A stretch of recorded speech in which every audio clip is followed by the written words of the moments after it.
You know we love spooky things. This is why we fell in love with Michigan-based Lynn B Designs. When I popped the pumpkin spice all the things wax melt into my burner, my home was filled with the delicious buttery scent. Plus, there's the wide variety of gorgeous nail polishes with themes like Hocus Pocus and Pleasant Peninsula.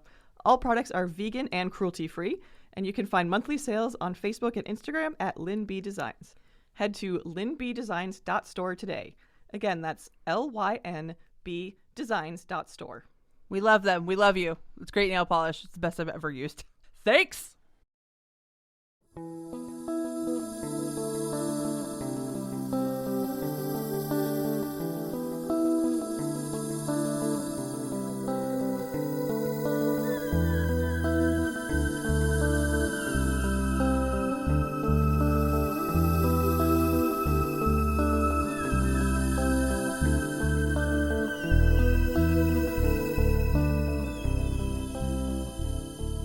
So we would love to chat about all of the weird that is Kalamazoo.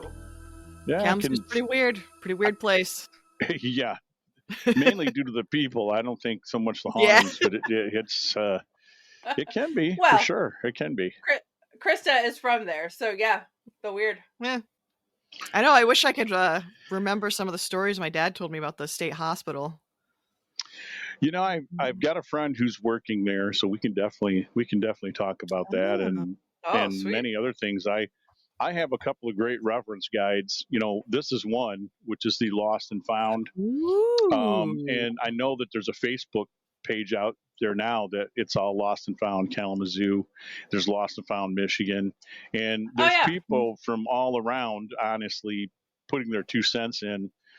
I have another one here, which are the products that made Kalamazoo. And if I was to attribute anything to some of the hauntings, it would be the history of products and companies and people and places that have been here with most anywhere that you go, right? Yeah.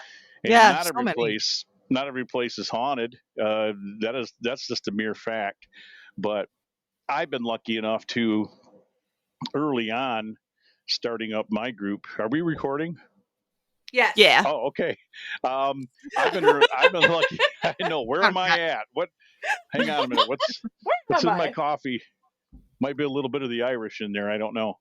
I've been lucky enough to, since we started investigating and with myself and a partner, then we started a group that I've been able to get into a few of those places. State hospital is a no-go, you know, because it's the state insane asylum.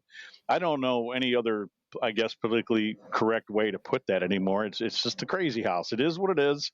You know, mental health is a very real thing. I know, you know, I'm very sensitive to it.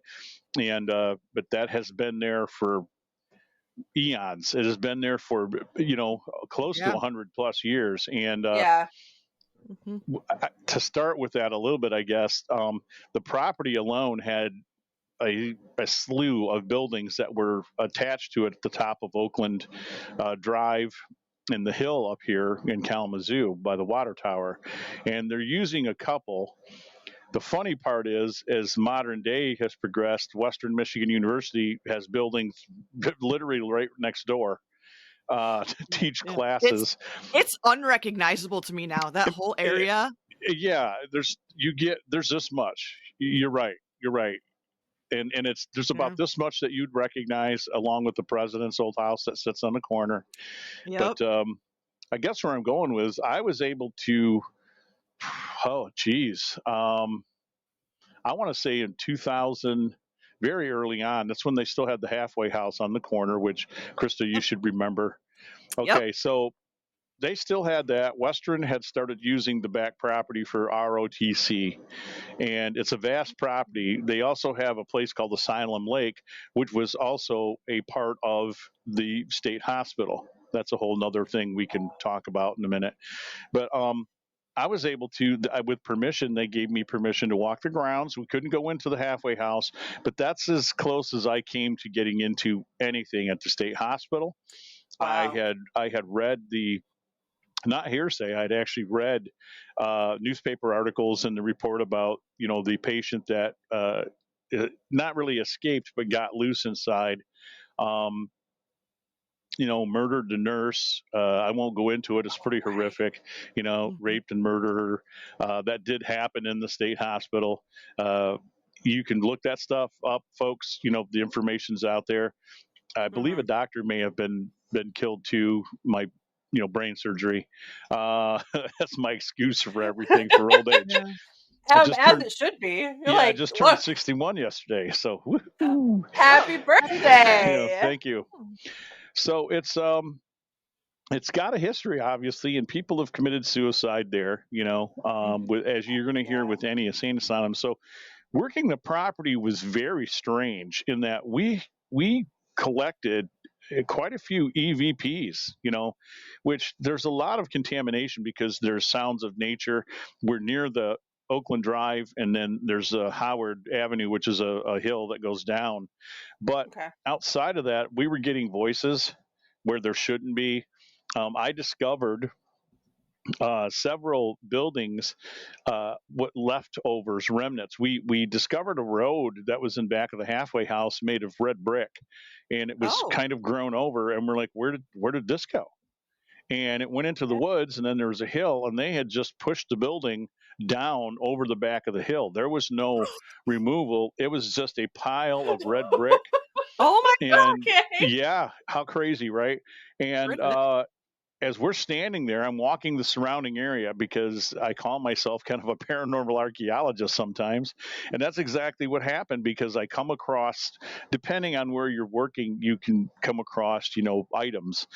And this is the weirdest part. So in the mucky area, where we discovered this hill, I mean, it's quite overgrown. We sprayed ourselves with tick spray and everything. This is early spring. And I look down and I see white porcelain literally at my feet. And I picked up pieces of it. I still have pieces of it here at the house. And it's dishware. And I was excited, like, wow, it's white with the blue striping. I found pieces of a cup. And so I collected that stuff. We did some work there, again, got some EVPs, but I went back and looked at, the 1890s, turn of the century maps that would have shown all the buildings, which they did. That's the only building. And we also found the remnants of a well. There was a well, and it had been filled in like a circular well, and we could see the outline of where the building was. It was a square. It was quite large. You could have probably parked 2 full-size cars in there, today's cars. It was quite large. And I look, and it's not on any of the maps. So I go to our historian, Farrar, and she knows, and she knows all about that stuff. In fact, she's got a collection of that porcelain dishware, like complete. It's completed. So she recognized that right away. She's like, oh yeah, I got the same set. And I showed her where the building was, and because I drew a sketch. I know this sounds crazy, but I drew a sketch. And I have a notebook that I carry when we do investigations. If anybody's curious, it's about this size. It's Doctor Who book. I'm a nerd, so it's about this size. And I keep notes, and I sketch stuff if I come across things. So anyway, she's like, yeah, it's not on any of my maps. And then, her mind starts to wander, and we're sitting over some tea, and I'm starting to wander, and we both came to kind of I won't say a conclusion, but a guesstimate of what we think might have been going on there. And we know how badly people were treated in the healthcare system when it came to those institutions. Okay. We know they may have had a building back there that the worst of the worst were put back there, probably treated horrible. It wasn't a guardhouse. It was not any kind of warehouse. It does not show up on any of the maps yet. Here's dishware. So why would you have dishware in this huge building, and then you just shove it over the back of the hill when they decided they were going to start using the grounds, and then they fill in the well. So I had a water source, and it was just the strangest thing. And you had a brick road. It was like Wizard of Oz, like the yellow brick road had been grown over. So it was the strangest thing for me. I was very intrigued. Yeah, I was really going to town on this one. And we left there very bewildered. We got some pictures of the inside of the halfway house through the windows. They allowed us to, kind of Okay, walk the that's properties. cool. Yeah. We adjacent to that, Krista, I don't know if you remember, adjacent to that, seeing the fence that was there to the right. It had been overgrown, and it looked like they had brick grills. Like you'd have a cookout out there, and yeah, they Okay. had an old basketball court, and that's where they would take the patients, and they'd go out there and they'd have cookouts, and the fence was still up, and that was really Hey, bizarre yeah. too. So I found it to be what we were able to work to really be just that unsolved mystery, I guess. I wanted to dig deeper, and I started asking, hey, could we come in areas that we wouldn't interact with any of the patients, and this and that, and that. Right. Almost. I mean, I came so close, but I, well, not being in there institutionalized, that's up for debate. Listen to the silence. No, Dan, not at all. Yeah, okay. No, it's totally, yeah, not you're fine. Not you. I have no space to. Yeah, the farthest I ever got was when I was a kid to the door. That was it. We'd drop off my father's lunch, and they would not even. There were 2 sets of doors, and they wouldn't even let us into the vestibule. We had to stay on the front porch. We oh my gosh. I was with a performing group last year's in high school called Sing Out Kalamazoo, and we used to go up there and do shows for them, and we had to have some people out front guarding us, and we weren't allowed inside. We performed out in the parking lot. So yeah, some of them got a little weird. It is what it is. I got a little strange a couple times. But I have 2 friends who work there. Now, one is open to this. He is the husband to Deb Bresnahan. Deb's been with the group and me since day one. And he's got some strange things to tell at night, hearing things, and he knows when it's a patient and when obviously it's not. Sure. He's just like, I go down and I look around and I investigate and I can't find anything. That's all I know from that end. But my other friend Mike, I grew up with Mike, and he's kind of interested in this, and he was one of the few people with my sensitivity and stuff I would share that stuff with. And we grew up in the same area on Berkeley Street, 3 blocks from the castle. And he told me, he came to me, we were up watching a football game, and he came over to me and he's like, I got to tell you something, man. I've always been interested. I wasn't sure what to think of it, but they still have tunnels, okay, that they use for service underneath that locality. Okay. Yeah. There are others that have been bricked up, because he said that they have some bricked up, and he's been told by the old timers, old people who have retired from there, that some of them did go from there as far as Asylum Lake. Okay, that's a long stretch. Oh yeah. That is crazy. And so he's down there, and so some of the food delivery and stuff he does, there's several kitchens there. He retired from Art Van. It's not part of the story, but he's now decided he wanted to work for the state towards his retirement, and he's delivering food, and he hears a woman laugh and says his name, and it's not Mike, says his real name, says Michael. I guess he described it as this, like, ha, ha, ha, Michael. And he said that the hair stood up on his neck, and he looked back behind him, and he has never moved so fast with that food cart in his life. And he won't go down there anymore. So that's the only report I have, from that, building that all up. So I've done a little bit on the outside, finding what I guess is paranormal archaeology. I finally said that without drinking. But that has been part of what I do, even here in Kalamazoo. I've been lucky to get into a lot of places other groups haven't been able to get into, or if they did after we did. And I was never out I want to make that clear. I was never out to be territorial or, always had to be the first, but sometimes it's because people, and it's who you know, and it's how you talk to people. I approached that on my show last night and said, there's a demeanor and there's a way that you speak to people, and you should always be respectful. obviously be honest with them while you're doing this, and obviously don't bait them because you say you're going to be writing a book or you're doing a movie. I mean, that we know what goes on, but I've been lucky, I've been blessed, but the state hospital still holds a lot of strange things that I would love to do. I'd love to get in there. Like Eloise, everybody's like, well, you need to go to Eloise. Like, I'm not going in there with 500 other people wandering around. If I had the money, I'd have to buy it for the night. I'm lucky in that I do know somebody who knows the owner. So we're talking. And if that happens, I'll invite you two girls to come along. I promise. We just recorded our Eloise episode yesterday, so it is very fresh on our minds. Yeah. How weird. Okay. Weirdness.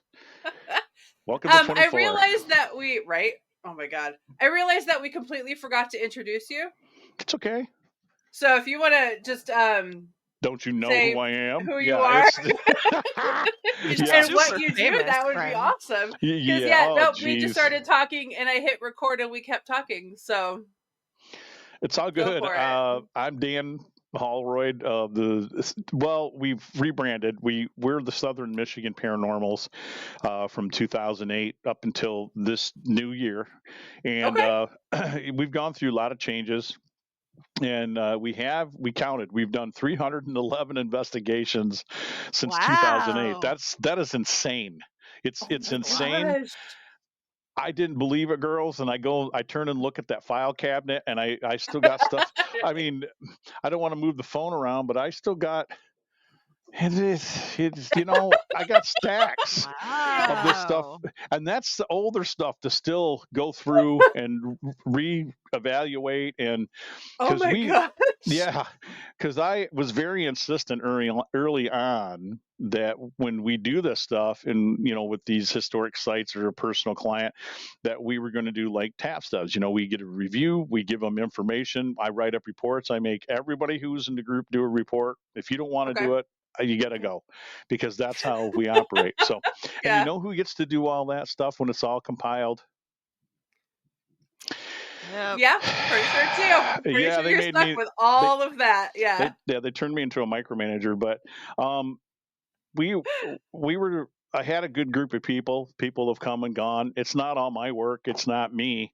I just was the guy who started the group, and I was kind of the face, and I guess that's the way the guys used to put it. It's like, you do the interviews, you do this, I don't want to do that.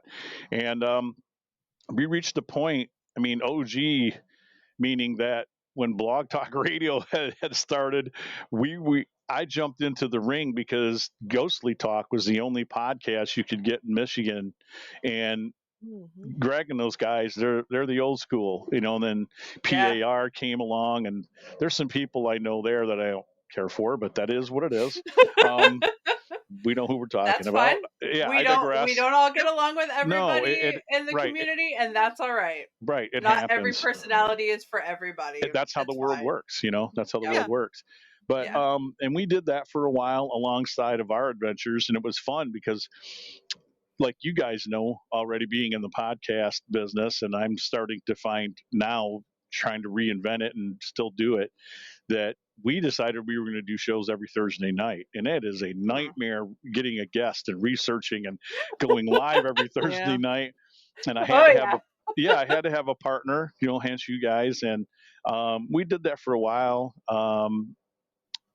We ended up on People's TV Network, which was one of the first internet TV things that they were trying, this new thing that they were going to have some of the people from Ghost Hunters International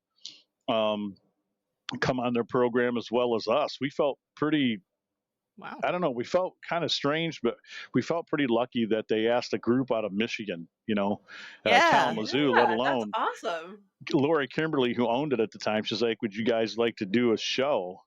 And we're going to have you on after Shannon Sylvia and her husband. And I'm like, oh, I know who that is. And then, this is a name I know. Yeah. And then, we got introduced through other people, and we were the number 2 show on the network, and it was fun, but it's a lot of work. I appreciate what you two do, because I've stepped back a little bit, that I just get an information sheet. I meet people, I talk to them, I interview them. I know I'm getting off track here, but that's our history. We peaked. We did that. Then two of my producers decided that they're going to go back to school, and Oh, Wow. we a were lot. peaking and doing really well. And I didn't think I was going to be so into this aspect of it, and Right. I was having a good time because we were able to talk about what we were doing, what like you guys do. If you go and investigate, you're the group that's in the trenches. You're not. It's not a TV person who's going to tell Oh, you right. all the TV stuff. Yeah. We were talking about how every place wasn't haunted and there is drama and how it affects your family, all sorts of stuff. Mhm. And Mhm. anyway, back on track. So we've been around, we did our thing. I got as big as 30 people in this group because I had some kooky idea that we could have SMP1 and Right. SMP2. Oh, okay, gotcha. Way too many people to manage, way too many personalities. That's a And lot. it was a lot. And, you know, a lot of them were doing it because it was the thrill, like the ghost shows. Yeah. And that's how we Yeah, were able to I pull get it. off so many investigations because I could go to Greenfield, you know, over by Yeah. Detroit and do stuff there. And then the other team could be down in Coldwater or, you know, vice versa. Oh, We would kind yeah. of, we'd set them up that way. And it worked great for a while. And then I decided we got to downsize. And as I said, people have come and gone. And with when you set up these things, you lose some friendships because some people, Yeah. you know, as we said, you digress and they change. They become, you know, they think they're a paranormal superstar. It is what it is. And Mhm. I don't hold any grudges. I don't. I really don't. I got a short list. There's only 3 people on it. Okay. But I don't, I, Oh, that's pretty good. yeah, I try to be very forgiving, if anything, and um, that's where we are today. So we rebranded as Cool. S&P Investigations Okay. going into this year, and it's me and Shane Feek, and you guys met Shane, and Shane does some incredible Mhm. work. Yeah. He's kind of the loose cannon. He goes around and works with everybody. Uh, Okay. Oh, I all right. like that he does that. You know, he's meeting a lot of people in our circle, and you know, I got 2 other people that I trust, and we've done smaller communities. And this year we're going to focus on some new projects. But I guess I'll shut Sweet. up now that I've did all that talking Nice. and let you throw questions at me. I No, don't know. I had a Krista. Yeah. couple locations just because I did grow up in the Portage in the Kalamazoo area. You Yeah. had mentioned you did a investigation at the Beacon Club, which Yep. I don't know how many people really know the Beacon Club. I only know it because No. a friend of mine, his family, they were members, and I actually worked for his family when they owned a pharmacy, and we had our employee parties there. What pharmacy did you work for? Oh, okay. Quinn's Pharmacy, but it was also owned by Westlake Pharmacy, Oh, yeah. I know that pharmacy. which I How think it's strange. still there, but they don't own it anymore. He retired. His dad Right. retired. Well, that's an interesting location. I'm glad you brought it up because we're actively still allowed to work it. Um, you know, the person who purchased it actually purchased it 2 years back. I won't get into things that I know behind the scenes. The person who owns it's a very good friend to me. I mean, we're like brothers. We just had a meeting the other night because he's making some big changes and some things are going on with him. And um, I am honored that he calls me his brother. You know, to have me come in there and sit down with him and talk to me and my wife like we're his family, and he says that, and he means it, is means a lot to me. And I can't say enough nice things about Francois Moyer. You know, he's French. Yeah. That's what I'll say. And Um, I went to his restaurant Francois for my Sweet 16 dinner. did you like it? Oh, it's the best creme brulee I've ever had in my life. Right, he still makes that. Yeah, he still makes that. It's Oh, part of my haunted dinner. Yeah. oh, I need to go. Okay, we need to go. We got to go. Well, you can I'm come to the down. Beacon too. I want to Oh, set it's so up good. some things at the Beacon, you know, and which has now been rebranded a la Ferme, which is the farm, Oh, and yeah. Okay, so cool. it's Okay. farm to table freshness and food.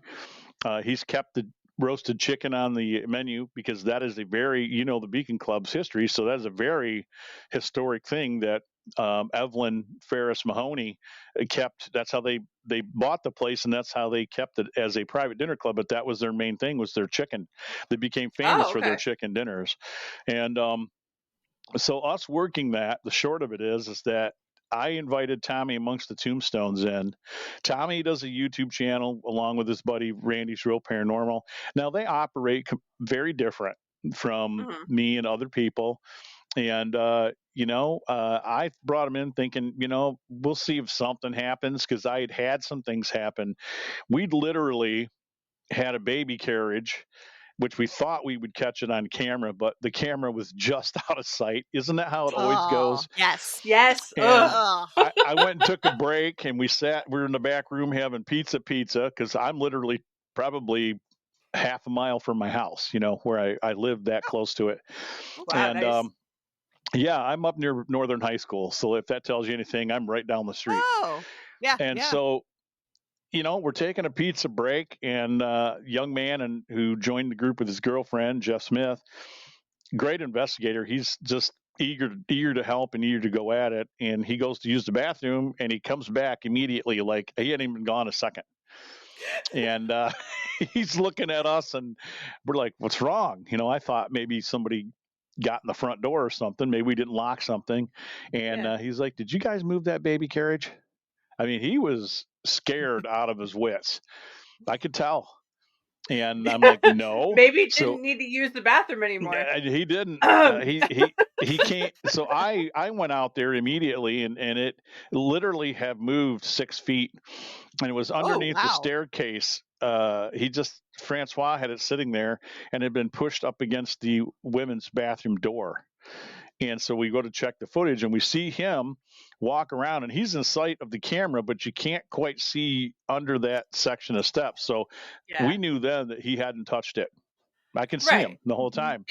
Yeah. I do see a shadow movement. We do see a shadow movement, and I can't explain it. The carriage moved. I then took a friend in there, Cynthia Morrison. Her family owns Morrison Jewelers. I grew up with her and her family. And as we were taking Cynthia through on an investigation, I'm behind her with the camera, and I also caught an EVP saying, "Help us," as we were going up into the attic. Now, on Tommy's video, I ask your viewers, go check it out on YouTube. It's Tommy Amongst the Tombstones, and it's called Haunted Bar. And we're in the bar section of the Beacon Club, and you're going to see some pretty interesting, if not, I'm not going to use the word fantastic, but again, my hopes were maybe he'd have a little something happen, and it was like a 3-ring circus. And I also caught something on video that I didn't expect, because we had caught a picture. One of the team members had taken a picture from the dining room looking into the bar room door, which is like this little square door or window. And and it's not pareidolia. Okay, I know the difference. I've been doing this long enough, and I look at it. I blow it up and look at it closer. It is a woman's face looking at the crew. Literally, a woman's face. Oh my god! And I'm like, okay, I'm still moved by this stuff. I'm still like, holy cow, So I immediately pull up pictures of Evelyn, thinking it could be other people that have worked there too, and I match it to a picture of her and her husband on the couch, and it looks like Evelyn Ferris. And big guess, but that's what I'm going to say. Okay. And why? And then so when we're there months later with Tommy, as I'm filming, the guys are to my right, and as I'm filming and I'm moving across with my camera, I catch something in that window from the other side, and there's a dark shape, and it's moving, and I can see it looking at us. And as I'm panning to the right, and I go back, it dodges and ducks down. Wow! It's crazy. And you'll see it on the video. And he's got a lot of EVPs, and there's EMF movement all over the place, especially in a section where there's no electricity. So there's motion sensors going off. So if I'm to tell you anything, it's a haunted location, and we are going to do some work there, and it's great. So I can give people the history. I know that's why you asked me on. So Well, live. both. We're I happy Yeah, to, I don't right? know too much. We're happy to just hear stories. So Yeah. David Smith built I the don't know place. anything. Yeah, he built Yeah. the place, and it's in and around 1850. They do not. They can't even. I went and looked at the records, and for the land plat or the plotting on the land plat itself, it's circa 1850, 1852. Nobody has a damn. Yeah. I guess that's as close as they're going to get. But we know that that house, that structure, which is underneath that, is original, and that's when it was put there. And then it became the Carneys. He sold it to, the Cobbs. I'm sorry. The Cobbs ran a farm there until they decided that they were going to leave. They sold it to a family called the Carneys, who he became a senator. And there are pictures that we used in the video we have of the daughters in one of the main fireplace rooms, which is still there. So, yeah, it's beautiful. There's a spinning wheel.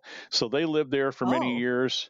And then after that, Evelyn and her husband in 47 came across it, and they started selling chicken. They made it a bring your own booze type of thing because Prohibition had finally done its, gone to an end.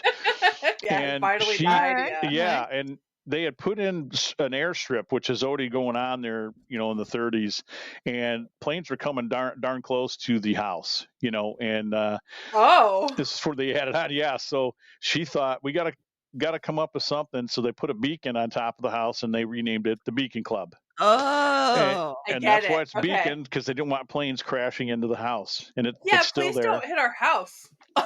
Yeah, don't hit the house. I don't think you're going to win a chicken dinner if you crash into their house. It's pretty close there. Yeah, it is very close. In fact, right next door, they had a plane go down in that field right next to him a couple of years back. So, no, he survived. Everybody was good. Yeah, I hope so. What a weird, maybe that was too close to build your airfield. Maybe we put it a little bit further out of town. I don't know. No. Well, this is a segue, I guess, into the other part to what I think is going on there too, is their property and part of their farm in the backyard, right around the corner. They used to be called Pioneer Cemetery. And it's now Indian Cemetery. And because those pioneers buried themselves on top of the Native Americans who were in that cemetery area. And behind that is now like this landscaping company. They go back there and get gravel. They took out all the woods. Now there's a big lot of woods back there, but on the other side, that's all gone. And we know that that's where they would bury their dead. And right across the street, what you just mentioned, which is the airport, and that all of that right there was their village. That's where the Potawatomi lived. Right near to that farm and across from that farm. And so I've done the air zoo, and I think that may have added to some of the strange things going on there too. Is not just modern day hauntings. I think Beacon might be subject to that as well, because we had Native Americans traipsing up and down through there. And I'm sure that the David Smith and I'm sure that the Cobbs were probably friendly with the natives. That you were better off by being that way with them back in the day before they were pushed out of Kalamazoo. You get along, you trade stuff with them. And then down the street, the other connection to that tribe, which is connected around the Beacon Club. It's just kind of a really cool little circle of historic, I think, haunted history, which I'm going to go start working the Bicentennial Park, because right there, they discovered a couple of years ago, right there on Portage Creek that runs through there, they found remains of a forge. So that means that the Potawatomi with I think it was the British, during the French and British wars, Michigan hadn't been settled yet. People were encroaching and coming in. They were back there building weapons to push the white man out, with the friendship of the Brits. So that makes it interesting too. So I've had some weird experiences out there, but the Beacon Club is pretty special. And I think him maintaining, the historic value, which he really wants to do. He's put Evelyn and her husband's picture back up, as the presidents of Oh, that's nice. Yeah, he's all about history. That's the same with the castle. And he also purchased Carrie Gilmore and W. Upjohn's mansion here on South Street. So Ooh. he's trying to save history as a businessman, but he's also trying to save history, and that was part of our talk too. That his integrity, and he had something happen recently that unfortunately happens in business, and I hate to hear that kind of thing happen. We're including some spyware and some different things that happened, and he's gonna recover. Everything is going to be fine. But good. It's a great location. I love going there. I have access anytime I want, which again, I'm honored to have that. That's I can awesome. say, hey, can I come in tonight? Cool. He's like, yep, left the door open. Just make sure you lock it when you leave. You have to earn that trust. And I think other groups too, there's other groups that have that trust with sites, I'm sure.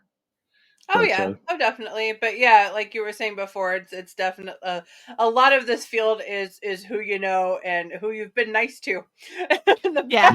Who you've built that relationship with, I've maintained. I mean, some of the people have changed. Management has changed. We reconnected with the Air Zoo because other groups have been in since us, and there's still things happening there.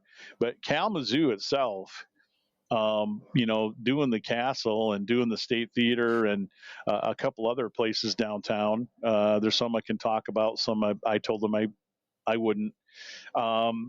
There's a lot of very historic places down there that they were the movers and shakers around the 1880s, 1890s. Henderson obviously being one of the bigger ball players, Angling and some of the other names that are known here in Kalamazoo.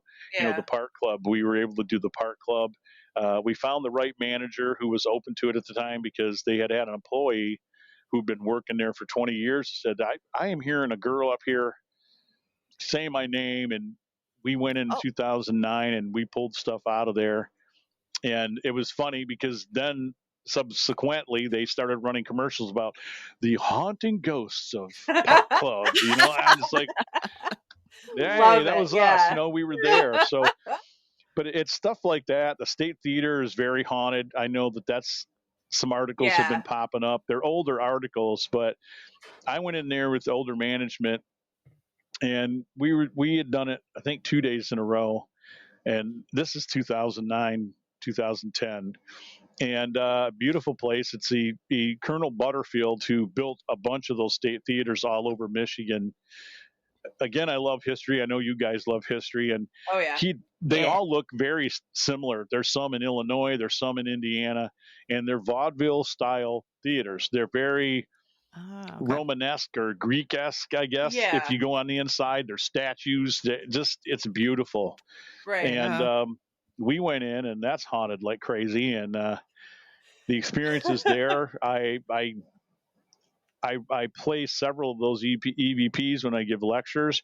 In fact, when I'm with you girls at Frankenfest, I play a few of those, in the other room from the State Theater. I think I've definitely heard a few because I pop in on you while you're giving your talk. Yeah, like the one where it shushes us very loudly while we're breaking down equipment. Yeah.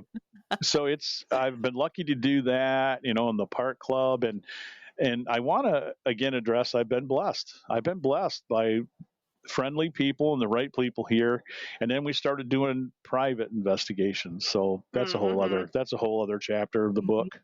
Yeah, I don't know what book. Sure. I've only written one book here recently. We just released it. It's book 2 of Henderson Castle. Francois and I put it together. Oh, we'll have to. Surely. I know, we didn't know that you released a book. You didn't? Yeah. I don't even know where it's at. You know what? Hang on a minute. Feel free to take up this time, even though I'm talking my fool head off. I apologize. Oh, vamping. Oh, it's fine. It's kind of nice. Appreciate bringing me back. Yeah, I don't know. I don't know where I put them. That's okay. You can find it online. I think it's at Barnes and Noble too. And they got my name wrong. They're like, yeah, it's by Francois Moyer and Daniel Holroyd. It's like, my name isn't Daniel, but I'll take it. Press is press. Yeah. Whatever. Yeah. As long as you can claim it as yours, that's fine. Mm-hmm. Yep. Yeah. You guys have done some stuff, and I heard you when we were trying to get this fixed, that you were getting pictures ready for a book. Yeah, we have our not so secret projects because I can't keep my mouth shut. Me too. I'm like that too. Yeah. It is due at the end of February. Cool. The whole thing, the whole manuscript. In fact, the photos are due in 3 days, so I'm doing that. Yeah, cool. get on that. No. I've the last thing I'm waiting on is we're just not gonna get it because the MLive does not respond to emails apparently. Yeah, they're awful. I did a coffee table book. I don't know if you want to go there, and I'm going to redo it because I was in a hurry to put it together. It's been out there for quite a few years. It's called Dead Places. And somebody has already taken my idea after the fact, where I was when I was getting ready to retire, I took on delivering auto parts. And I want to tell anybody, if you're 50, don't do it. Okay. It may look like it's fun. All right. It didn't turn out to be fun. So, okay. But you got it. Don't do it. Right, don't do it. The travel time was great because I was all over Michigan, all over Indiana, and to Chicago once a week. And I was coming across, these abandoned farms and these abandoned houses, right? Yeah. So you know where I'm going with this. Yeah. So I started just getting out, snapping pictures, and I started putting together. So this would make a great coffee table book, like this, this size. And I thought that'd be great, right? And then I put little, I guess, anecdotal little things with them that, like, I wonder if the family's still sitting around the dinner table waiting for the crops, to grow. Oh, yeah. Just to kind of be spooky and creepy. I did get some pictures of Traverse City before any of that was renovated or done. Only from the from the outside. That's when the fences were up.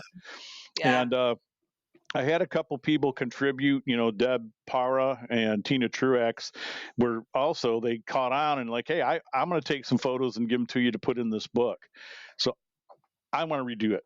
Because the only hard copy that ever exists, because you can go online and get it, is Mike McKelly from the radio station here. He's since retired. He lives up the street. We're still friends. I gave it to him one year as a Christmas present. That's incredible. Yes, you should absolutely redo that. Well, that sounds fantastic. Yeah, he was cool except for one part of the book because it had a picture of Scotty Budd and me together. And there was a falling out between him and Scotty. And he's like, really, man? Thanks so much. I'm like, hey, that's what friends are for, buddy. What friends do. But I am yours. Throw the questions. Well, go, Krista, go. I don't know what we're talking about. We've mentioned Henderson a few times, and I'm not sure how many people are familiar with Henderson Castle. Did people even know that we had a castle?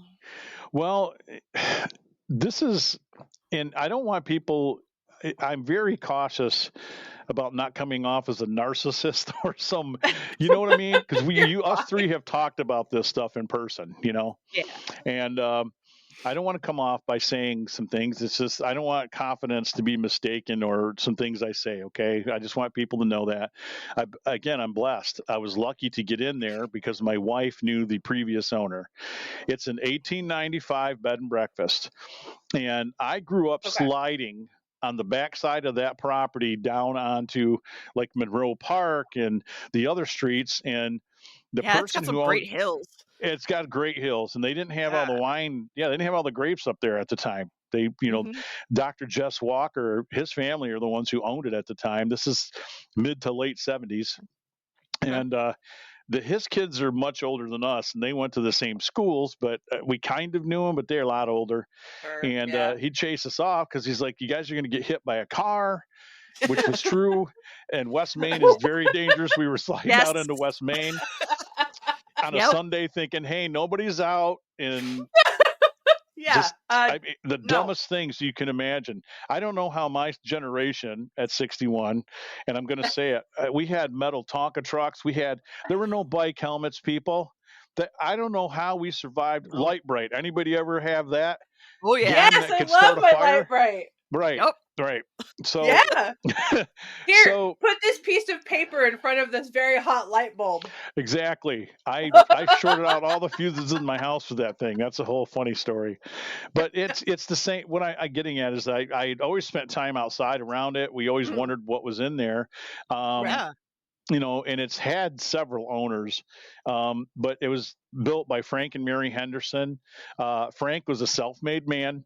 What he would do is he would apprentice in all the businesses that were in town. Now, his family came from Syracuse, New York, and they lived in Dowagiac for a short period. They then moved into a house on South Street here in Kalamazoo. That house is gone. It was used for student housing for years, and they finally took it down. But he would buy into these things, and I think at a very young age, because he had two brothers and a couple sisters, and his father was very smart, and he was one of the original founders with another group of Kalamazoo. His father, Sylvanus, which is a cool name, he knew, the Taylors. The Taylors owned all the property from the bottom of West Main Hill all the way out to the Drake Farm. Drake Farm had already been settled, but he owned it all. Parts of Western, he sold that off or gave it to somebody where it became Western Michigan University and Kalamazoo College. Taylors owned it all. They owned all that, from all the historic homes up. Jeez, Taylor property. Isn't that nuts? Isn't that nuts? Because I had a lady go nuts on me. I just want to throw this in. She went nuts on me at one of these tours, and I'm all about feminism. Okay, I support women. I was raised by my mom, and women are strong. They're beautiful creatures, and I'm not blowing smoke up anybody's rear end.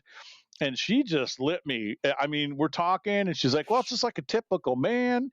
He went and married a woman and got all of her property and all of her money. And I'm like, whoa, hey, whoa. This is exactly what I did. I went, whoa, ma'am, whoa. I'm just doing a tour. This is just a historic tour. Yeah. And she is lit. She was lit. She's from Chicago, and her friends telling her she's all trying to shush her mouth, And everybody laughed. It was funny. And I said, no, did you not hear the part of the lecture at the house? Let me back up. I'll say it again. And now, a word from our sponsors. A huge thank you to Chapters Tea and Coffee for sponsoring us this season. Their robust coffee and flavorful teas are keeping us going this busy, spooky season. The Raven's Roast coffee is perfectly roasted, incredibly smooth, and when I handed the first cup to my husband, he took a sip and a look of pure bliss came over him. Krista and her husband made the Dream Within a Dream tea before bed, and they loved the well-balanced flavor and calming warmth of it. There are so many reasons to enjoy this brand. Chapters is local to Southeast Michigan. You can get all of their blends from drinkchapters.com. And they donate 5% of their net profits to Active Minds, the national leader for young adult mental health advocacy and suicide prevention. You'll fall in love with the art, the blends, the bookmarks. Do not wait to get your hands on these blends. Make the cold months warm and comfortable with Chapters, tea, and books. Again, that is drinkchapters.com. Thank you for sponsoring this season of Haunted Mitten. Frank he was already a millionaire when he met Mary. And this guy apprenticed with all these companies, and then he would buy them out. Residual income. He knew he had other business partners in Kalamazoo. All those people knew each other. The Gilmores, the Upjohns, they all knew each other. They all did. They did. So he met her, he fell in love. They were very much in love. I tell the story at the tour. I'll share it here that one of the beautiful parts to their wedding was where the Presbyterian church stands down there. It's a new building now, but they did keep the circular stained glass that's in the top of the church itself. That is from the original building. When they were getting married on that very spot, it was warm, and they had opened it to let some air in. Sparrow flew in during the procession, circled both her and Frank, landed on the podium, and sat there while they did their vows until they were done, and then circled them again and left. Oh, wow. And then they had kids after that, They had 6 children. One died. Jenny, unfortunately, lived less, a year. And I can't find her burial site. It's the strangest thing. It could be that she's buried, Frank is buried on top of her. I'm not quite sure. But, he had the daughters, and he had James. And James died of an appendix burst in the 1900s. Yeah, because they couldn't fight sepsis back then. No, you can't. Yeah. And I got his death certificate, and the girls are interesting in and of themselves too. Interesting people because they were married several times. Strong women like their mother. When Mary had something to say or something to take charge of, she did, and he pushed that. Before any of this women's voters' rights, and any of that kind of thing was going on, she was already doing it, and he promoted that. There were people that didn't like him for that, and it wasn't because of the money. It's just that she was that type of personality. So where I'm going backtracking to is that when they got married, her father gave as a dowry to her and Frank that property on the west side.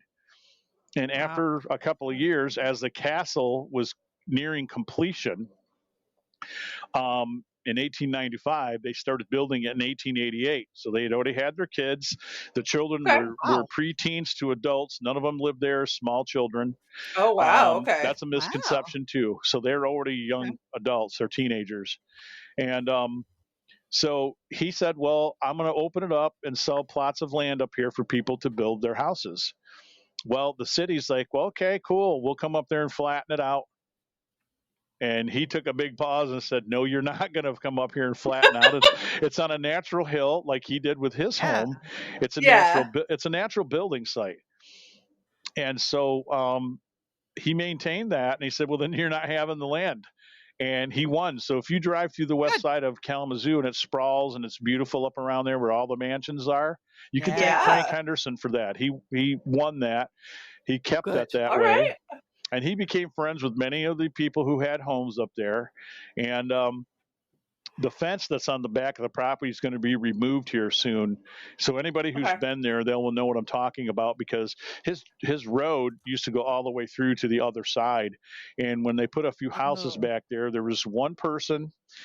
She's passed away now. I guess she wasn't so nice. And now she's gone, and that's going to be coming down. The other neighbors are like, yeah, this should. And Francois has already said, yeah, I don't care if we make it drive through. It's for the betterment. So interesting people. But Frank only got to live in it till 1899. Very short time after completion. He had apoplexy. And that was their term for stroke. Yeah. I know all about that. So he had, if you look at a picture that I show in the lecture, there's a picture of him, because they also produced furniture. I want to back up to that too. They produced furniture, they produced luggage, wagons, anything like the Gilmores. They knew the Gilmores. They were doing commodities, and they had their own line of clothing. And he's in a picture, which I think is taken at the castle. They did a lot of their family portraits up there. He's got his hand in his coat. Now it looks like this hand, but we know it's a reverse picture. We know that for a fact. Oh, okay. And it would be this one. And if you look at his face, you can see the droop. There's a slight droop. So my assumption, being the person who's gone through it and who knows about it on medical side, that I can tell that he's probably suffered one of the strokes. Took a photo. He's around that age. He's in his 40s. You can tell. He's looking dapper. And he dies shortly after from a second stroke, which took him. And as far as I can tell, historically, the only two people that have passed away in that home, now there's been some others, but I mean, people who owned the house, I'll tell you about that, why I said that here in a second, would be Frank and Mary. There's a lot of misinformation on people coming there on TikToks. There's groups coming there. There's people just, I'm going to investigate tonight. And they start telling, I hear their stories, and I'm like, that is incorrect. That's incorrect. That picture that people are circulating of that woman that's on the second floor, that is not Mary Henderson. We do not have any young photos or portraits of Mary, only older photos of her. We do have several of Frank in the house, but we have none of Mary. Interesting. Those are just period pieces that were picked up and put in the house to represent turn of the century type of stuff. Sure. Yeah. Francois is thinking he's going to take it down because, it gets misidentified. But of course. Beautiful home. All the woodwork in there is original. So this wasn't done somewhere else and brought to the house. Mhm. So building materials of the house itself are all Michigan materials. You're talking birch, pine, cedar. It's all because Yeah. we were the king of the lumber industry here in Michigan Yeah. for Yep. many years, and it's all brought from here. As far as Lake Superior, stone and shale, and different things that were used in the house, all from the Great Lakes. Wow. So Okay. it's got that Amazing. going for it. Yeah, and so. Stained glass in the house is all original. It survived the 1980 tornado, and Oh, That's yeah. there Yeah. are some small things that people will find in there on the tour if you come see me, and I'll point them out to you as being Masonic. How do you know that, Dan? You ask. I hear you asking me. Okay, so we come across it often enough that I'm like, yeah, no, that makes sense. right, I'm a Mason. So Yeah, all right. I know. Yeah, I know. So Absolutely. I tell people he was a Mason in Kalamazoo. He was a lot of things. He was in the Odd Fellows, Knights Templar. Okay. I'll probably be joining wow, those guys okay. here soon. So it's interesting. I don't know where he found time to have kids. All the stuff he was doing.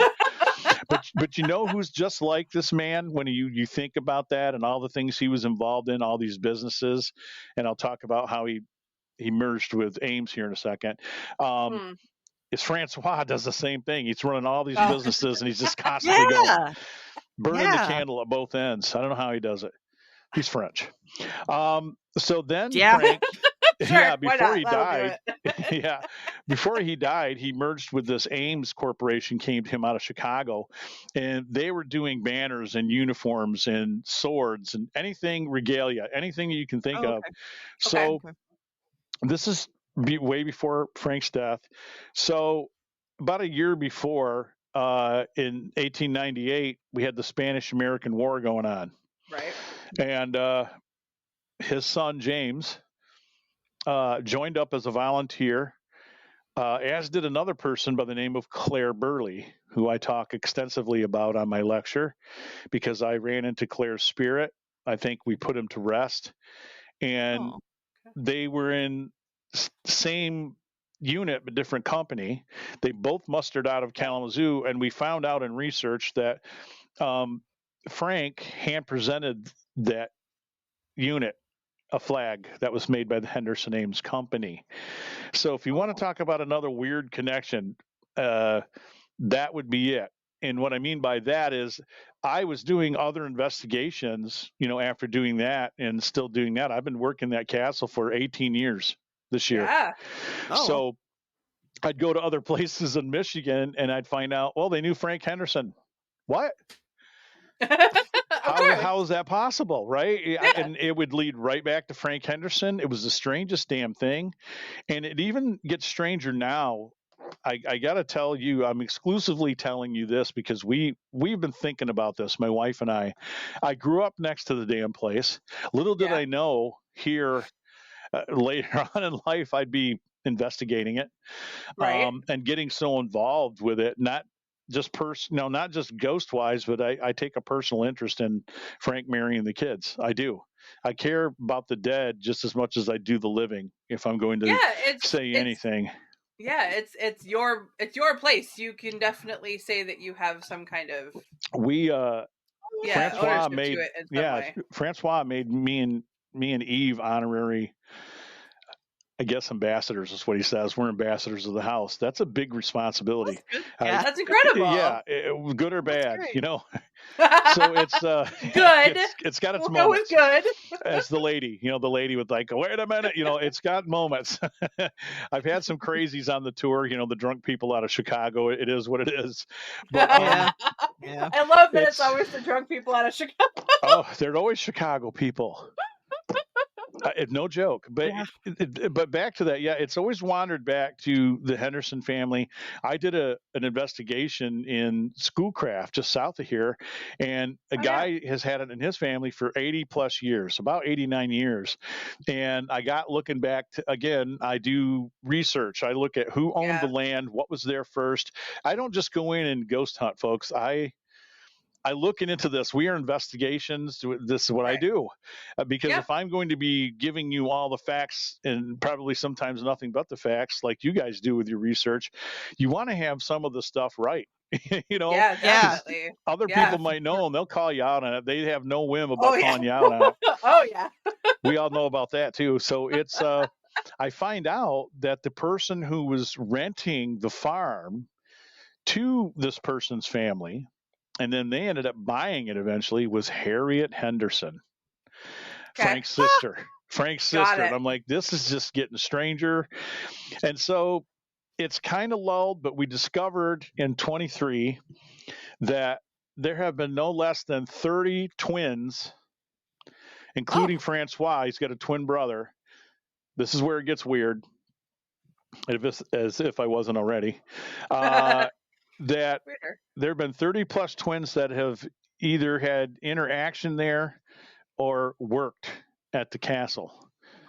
And that's in recent times. Now, the only person prior to that is Stifelbergen. He owned the house, and he had twin daughters, but they died at birth. And we were able to finally find them. They're off Riverview Street, and they're in an unmarked cemetery away from their parents. This is something the hospitals did. It's really sad. Catherine is the only name they gave. We talked to the sexton that runs that particular cemetery, and they have records of that stuff. And she was very helpful. I want to give her a shout out. I'm not going to tell her name, but she's saddened by a lot of that, because there's a huge section up there that's a pauper, and there's hundreds of people buried there.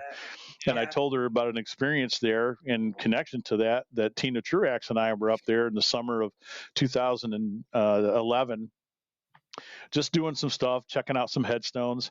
And I was looking at Tina when she felt somebody touch her hair, and I watched her hair go up in the air, and then it dropped, and we happened to be right in the middle of all the pauper stuff. So it's Henderson holds a special place for me. I can't talk about it enough. And if anybody wants to come out, we do haunted dinners there, and for the price, you guys know, up where you're at and the other side of the state, if you go to these haunted events, they're charging $100-$200, sometimes more, right?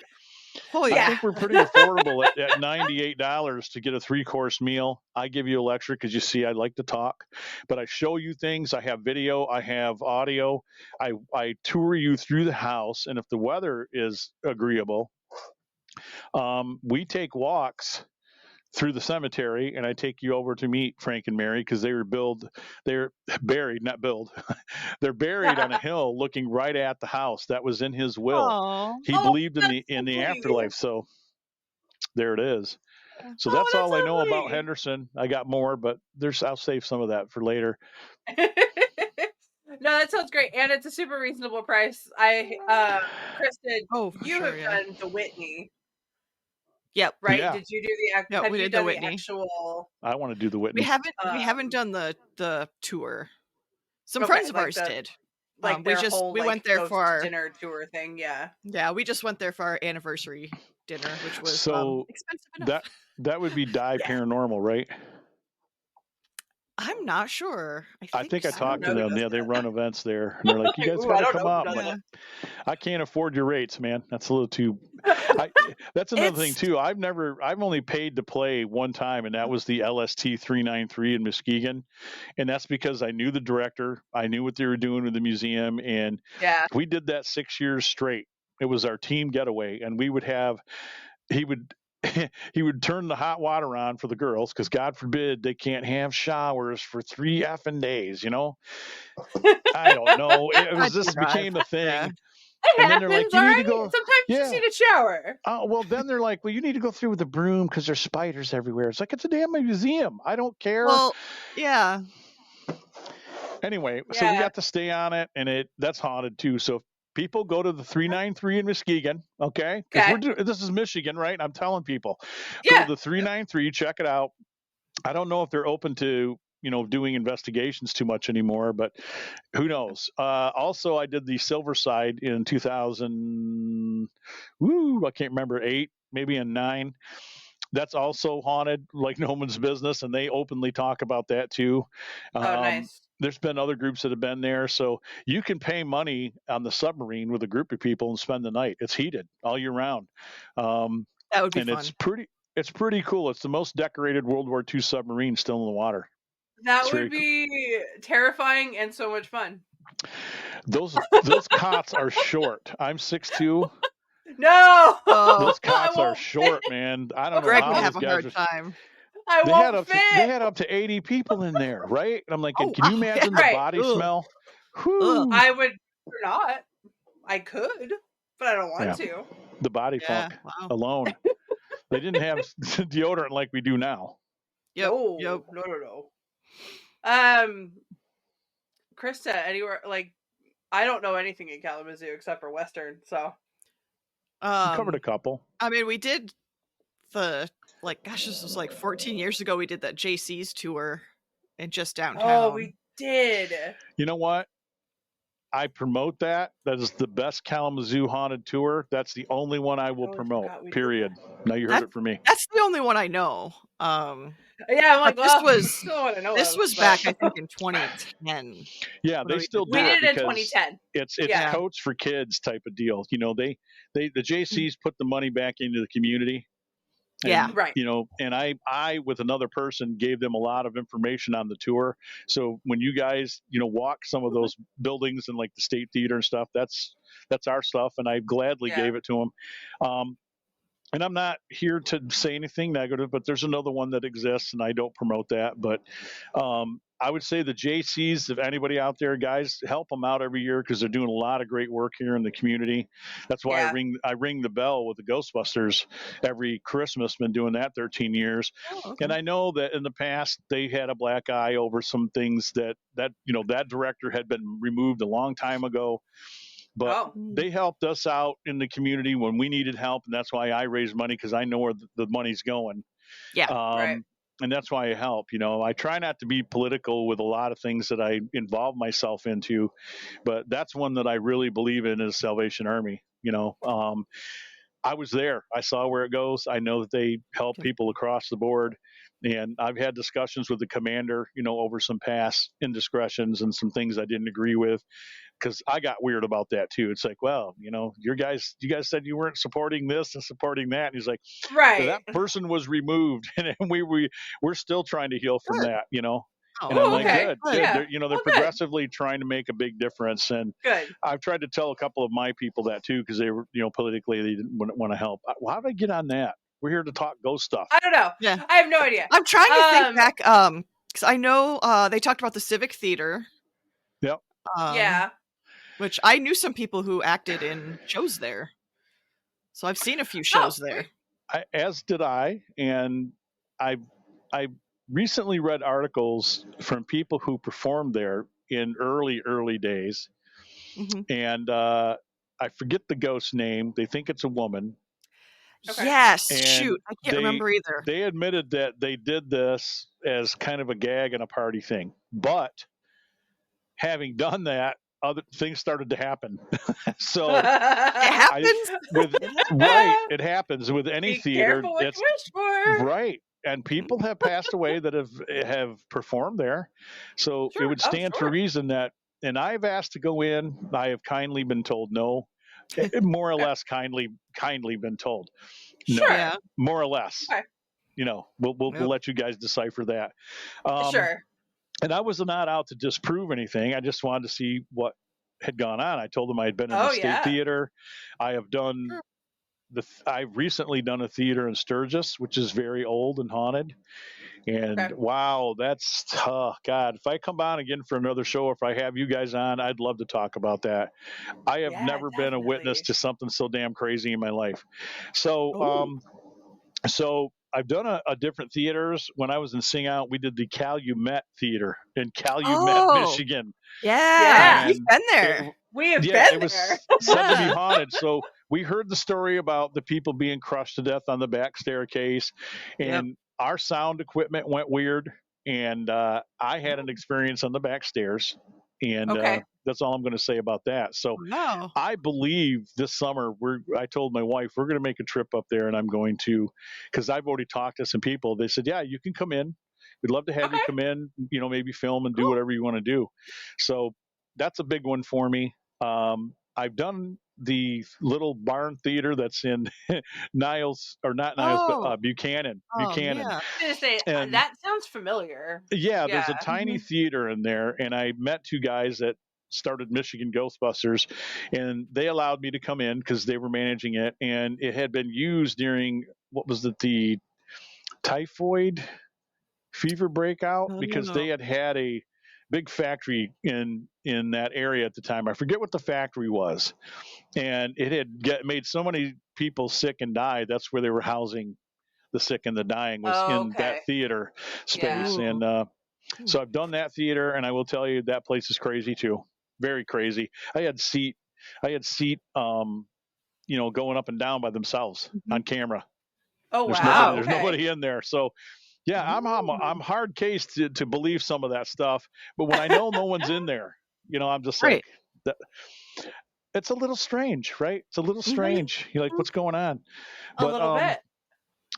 I look to do some more stuff here in Michigan to branch out. We've done a slew of cemeteries. I have a list, and people wouldn't think that there's a lot going on in cemeteries, but there are.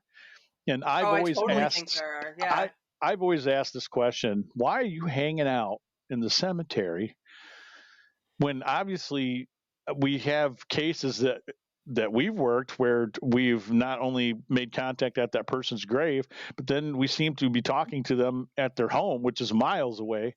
Oh, totally. So I'm assuming you can travel. So why are you hanging out there? It's nice. Is it connected because, is it a connection because the body is whole and it's in the grave, as some of the paranormal people think? Because they don't seem to come across that when people have been, the ashes and whatnot. So, but I can't say that because I think I had a run-in with my mom and she was cremated. So that, for me, put that theory kind of out the window. Yeah, my friend saw, or her grandmother saw her grandfather walk into the closet after he'd passed, and that was where they kept the ashes. Oh, geez. Yeah. It happens. And I see you have cats. We talked about that. And I've seen ghost animals. People have asked me about that. Oh, yeah. I think when we first did the farm in Delton, this is when the group was first starting out, I went out with a group. I'm the fourth person in the group. And I don't know what Amy had for a car. I think it was a Peugeot. I could barely get in and out of this thing, and there's four of us in this dinky thing. And we had promised to come out to this lady's place in Delton, and there was a blizzard. Literally, there was a snowstorm going on. And she's like, well, this car will get through the snow. We can make it. I got good snow tires. And I'm like, we get stuck. There's going to be murder. I'm going to create ghosts on this trip. So I went out there with them. I know better. I went out there. We barely made it up her driveway. Oh, God. Because she has a horse paddock to the left of the driveway, because she rents it out to people to put the horses in. But she couldn't keep people in renting this house and staying there longer than 6 months.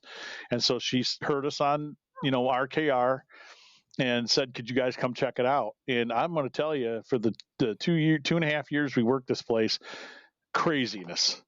And even Scotty Bud Melvin went out. He was in our group as a loose investigator. He's a radio person on this side of the state, and we were out there, and just crazy things. Crazy things. Well, when we pulled up, we all saw this big black dog. I mean, pretty good sized dog. Probably maybe 4.5 foot, big dog. Okay. And he's got white on his chest, and he's coming through the snow from around the back of the house. And I see the inside of the house. There's light flickering because there's no electricity or nothing in this house, by the way. It's a farmhouse. All she had was a wood burning stove going for us. Which made it very easy for investigating. Because, but it did. all the outside elements were removed. So everybody in the car tells me to get out first because, I'm good with pets. I'm good with dogs. I'm like, not if it attacks me and bites me. Right. So, you're like, great. Thank you for giving me the sacrifice. Yep. Right. Great. I'm the big guy. Maybe the dog will be afraid of me. I get out to be nice. And as I open the door, and I'm blocked just momentarily for the door. Yeah. I see them doing this in the car, and then I turn and look. The dog is gone. And Becky comes to the door. This is the homeowner. And she goes, "Oh, Dan, I'm so glad you made it." And she says, "Everything okay?" And I go, "Is your dog friendly?" And she's like, "What dog?" This is how it goes down. And I go, the big black dog with the fur. And she's like, "That dog is dead. It's been buried a year behind the house." Oh. And I was speechless, and I'm telling everybody, get the F out of the car. I did use that language. This is going to be a good investigation. And she said only one other person has seen that dog, but we saw things in the house that we can't explain. And I often talk about the Delton house as one of the most haunted places I had truly been. And when we left, I couldn't leave the house fast enough because we felt that the negative entity that was there was a gentleman by the name of Patrick, who shot his brother over the property early on when they owned the property. He then had his niece come live with him, and she became the school teacher in Delton. And there was a picture of her. Becky had found this little book they did about the history of Delton. And there was a picture of her in the very room we were standing at her piano, because Patrick had gotten sick and died, and she took over the property. And the lady that Becky had purchased it from came here from Chicago with her husband. Again, the Chicago connection. And she hated every minute of it. And the first week we were here, he dropped dead in the front yard by mowing the lawn. Whoa. And so, this is in 1919. She was quite old when Becky bought it from her. And how she made a living was renting boats out there on the lake and baking bread for local places in town. And she did some what would you call it? Crocheting and things like that to make a living. And she was 96 or something like that when Becky purchased it from her a year before we came in. And she was still alive when we were going there. Yeah, isn't that crazy? So I thought I saw a woman upstairs in the main bedroom just for a couple seconds, and I don't lightly tell those stories either, with a stern look on her face, like, "What am I doing in her bedroom?" One of those type of things. Right. And I'm like, I'm just here doing my thing, ma'am. That would be inappropriate. Don't follow me home. None of that business. But that's just one of many. But Kalamazoo, as you wanted to hear about, as part of the story, it has such an array of businesses. I've been in warehouses here through my security work here in town. I did want to briefly mention that for 12 years through a company, I worked at a place called Graphic Packaging here, which is the major paper company that's on the Kalamazoo River. And it was over 150 years old, two of the buildings that I was going into when I worked there. And I would work nights. My shifts would change, and I would work nights, and I would go in there, and without permission from the boss, because they kind of looked down on that. Because believe it or not, paper and corporate, they're very funny about espionage and weird stuff like that going on. Weird. Yeah. Weird. Strange Crazy, of huh? them to be. So, but I took a camera in there, and I had a buddy who was into it, and we had some experiences in there. And then I discovered through doing research that literally on our yard over the railroad tracks were the bridges on the Kalamazoo River. And Krista, I think you know where that section of town is, right? There's the paper company that stinks really bad, and there's that water treatment thing right there on the river. Well, where those two water treatment vats sit, that's where the original fur trading cabin was. And they had people, you'd get on a log raft, and then they do the rope thing to get you across the river, because that went all the way down around. It's still, it's still there in order for you to get into Kalamazoo till they put the other two bridges in. And we would go out there at night and just sit and think we would hear strange things. And absolutely crazy building. Yeah. Doors opening and closing in front of us. I had a 50-pound bench slide behind us. And I don't remember really what happened between the time we heard it, because I was being the jerk. I was doing the whole Zach Bagans thing where I wasn't like really calling it out, but I'm like, hey, you don't have to hide. I did say coward. You don't have to be a coward. And Danny. I know, right? I turned my back and I hear, eep, and that's this bench. And the next thing I know, me and Sean were on the steps trying to make our way up out the door. And I realized, how did I get on the steps? I was moving that fast. Oh my gosh. And that changed my mind that day, because I never believed people were being pushed and shoved and people thrown around. And I was like, oh yeah. And I just got pushed. I got pushed this spring down in Cassopolis on a live video. So I'm wow. And I'm a big guy, and I was a little off balance anyway, but I felt somebody's hand on my shoulder, and they kind of pushed me over slightly. And I'm like, right. Oh, all right, thanks. Okay. I see you here, man. Yep. It's fun doing this work. You know, I try to be very neutral. I try to be kind, like I'm coming in someone's living room. Yeah, and, of course. I only say things now like an emotional value to try to get a reaction. You know, like, did you have children? Did you raise children here? Even simple things like, what's your favorite food? And we've gotten answers. I use a ghost box, an old Radio Shack. You guys have seen it. And I either get good stuff on there or I get a headache because it sounds so horrible after about 5 minutes of it. Yeah, it's hard to take for long periods of time, especially if you're not getting anything and you're just like, and I have a migraine, so I'm done. We're done with this for now. Yep. Yeah, we just did our first investigation ever in October at the Riverside Art Center we led, here in Ypsi. We were their first ever investigation. It was part of a silent auction that we were doing for the theater group that we work for. And of course, like, I if you would only talk to me, I would say not a damn thing happened.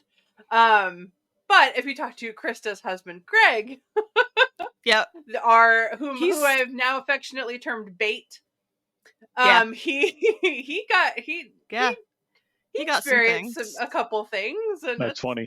It's very exciting. But yeah, it was our very first investigation ever. Theater, good old theater. Yeah.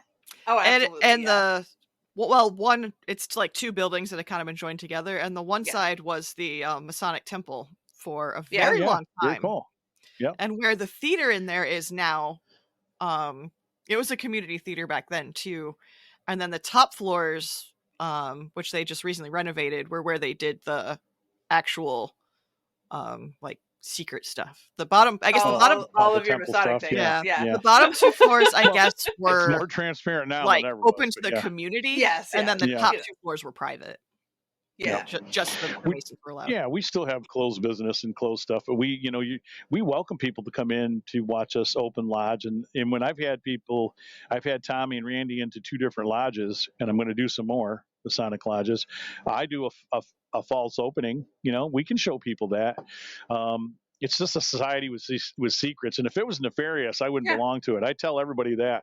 Had there been anything weird going on, I love watching these docu-series and these conspiracy things. I'm like, listen, I don't know if they're aware, but there are different sects, not sex, okay?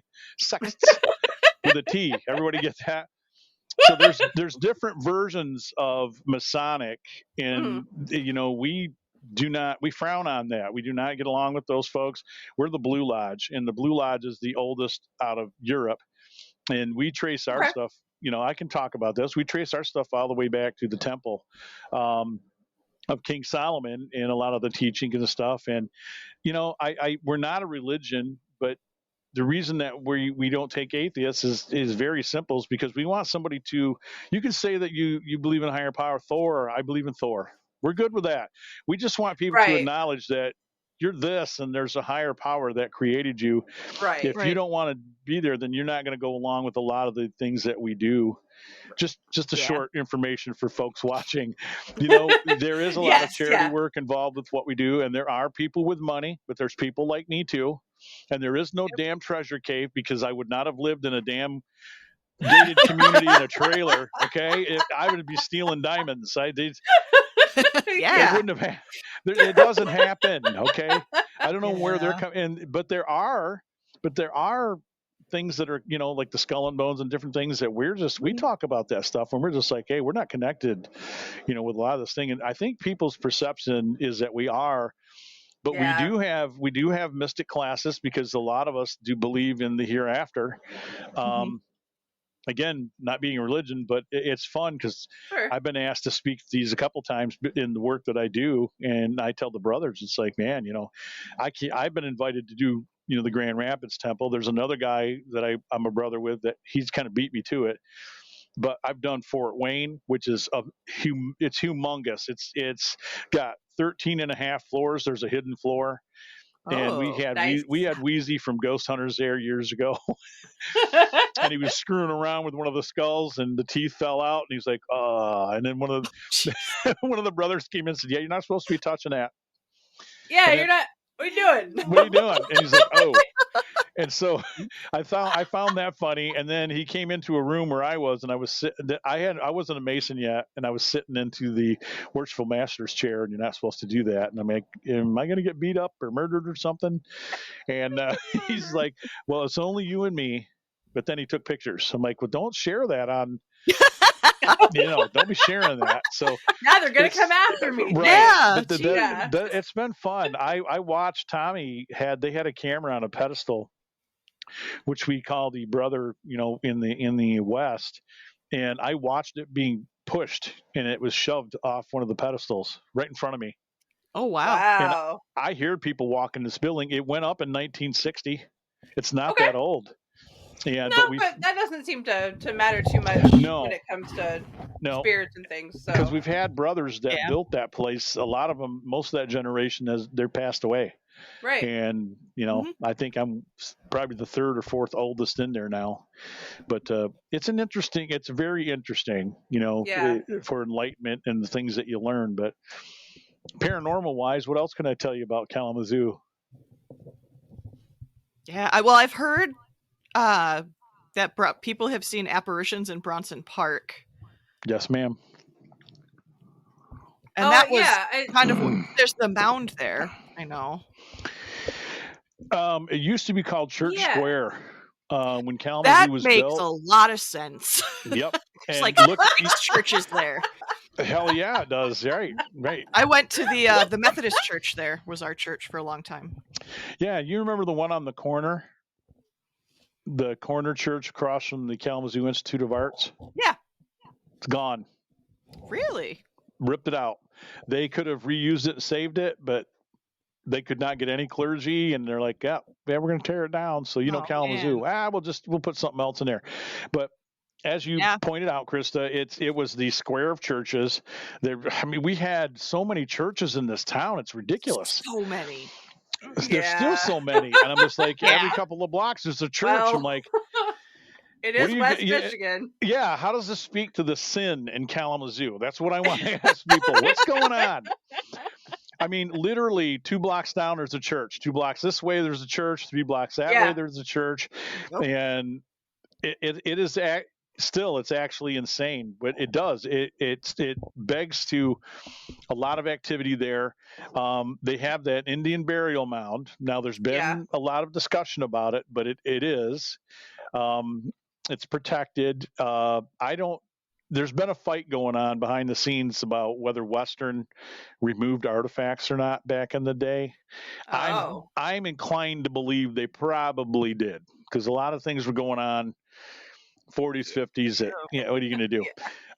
We've had the same problem here, same time period with U of M taking things from. Oh yeah. Here. Even though I'm go blue, man. Go blue. Sorry, go blue. Sure, why not? Me too. Go blue. Sure, what the hell? I told my Sparty friends, next year, man. Next year, you guys got a chance in hell. I don't know what. So then it progresses into a scene where the park, Abraham Lincoln was there on his election tour the very year that he won his first election. Which then sparked the Civil War. There's been other things that have transposed on those grounds with famous people, and so I think it lends. Now, if you were to go a few blocks over, and it used to be called Pioneer Park, it's no longer. They've changed the sign. There's a famous octagonal house which sits there, and it's right down the street from Old Central High School. And that was the Pioneer Cemetery. There's still 150 bodies remaining in that ground. Of course there are. Because they were given a directive that you needed to move your family over to Mount Everest across from the castle, and not everybody made the bus trip. Apparently, they didn't get the memo. And plus, a lot of families died off or they moved away, so they let them overgrow. I have worked that. And I can tell you, Krista, I think that's haunted. The homeless will not sleep in there at night on those benches. They will tell you why. Oh, wow. Interesting. Okay. Yeah, we went in there on several Sunday nights as quiet as we could because traffic does lull down to a little bit. And knowing that, but I got an EVP I'm going to have to send to you. I want you to listen to it. Yeah, please do. I don't know if you can hear this, but we hear this. We hear, "Help me." Oh, wow. And you're like, why does that sound like wood and someone saying, "Help me"? Right. We were a little creeped out. And then we had a ball of light on the ground that Denise Gowan took a picture of. And there's some leaves, but there's nothing shiny there. We took several photos. We could not reproduce it. So I think we're onto something. The only reason that we went there is because Krista Robinette, who's a friend of mine, Christy was trying to help me backtrack a thing from the castle when I first had a run in with Claire. And it took a year to find out that it was Claire Burley. That's a whole other story about the Spanish-American War guy. Yeah. And she's like, "You have a cemetery in the middle of your town, and I think there's a connection or something." So I went there, and at first I didn't think there was, but then when I was able to retrieve a list of names, and there's not you know how this history thing goes, there's not an accurate list of who was removed and who wasn't. Because why would they want people to know that? Yeah. So, taking a guess, there were several Taylor relatives and Henderson relatives that were buried there. So I'm like, what in the fudge cakes? So it's that's rather unique. It's still a very cool place. Like Bronson too. If you get a quiet Sunday night, that's part of, I think, both those Kalamazoo tours. You can go down there if the homeless aren't in the park, because you might see some crazies and think, is it haunted? Or we work student drunken. Danny, we work in a library. Like, we're fine. Oh yeah, you are. Yes, and you the downtown Kalamazoo branch is right there as well. Yeah. I bet they see some things. Yeah, that is funny that you say that. I was just making that observation not too long ago. It's like, why do all the weirdos hang out at the library and the damn park? Yep. It's a warm place to go. They can be in there all day. No one's going to bother them. But it's just like, I don't know. I feel terrible. I feel terrible about that. But there is some humor in it, But, we have to find humor in it, or else we'll just be really, really depressed about the state of Right. Do you feel like you guys have a target on you too? You guys have a target on your shirt? Like, sometimes. Come talk to me. Yeah. Come talk to me. That's me and my wife. We're like, why do they always spot us in a store? Yes. I'm in the middle of Walmart, and they're like, I'm going to go talk to Dan. Yeah. And I'm like, I had a guy just walk up to me. He's like, "Oh man, my team got blew out because I was wearing a Michigan scarf," and he was as special as could be. I'm like, "Well, maybe next year, man." I tried to walk on, like, conversation's over, but he followed me around the store for 5 minutes. Oh, okay. My wife's like, "Who's that guy? You know him?" I'm like, "No, I don't know. I do now. Yeah. I know him now. Know everything. His name is Randy. His name is Randy." Yep. So it's the spice of life. It takes all kinds to make the world go round, and I think watching some of that too made me question my sanity, because I'm like, some of the things he says or he does, I wonder if I do those when I'm at home alone. I think I do. That? Yeah. Yeah. My wife said that she thinks I have a slight degree of Tourette's, which I agree.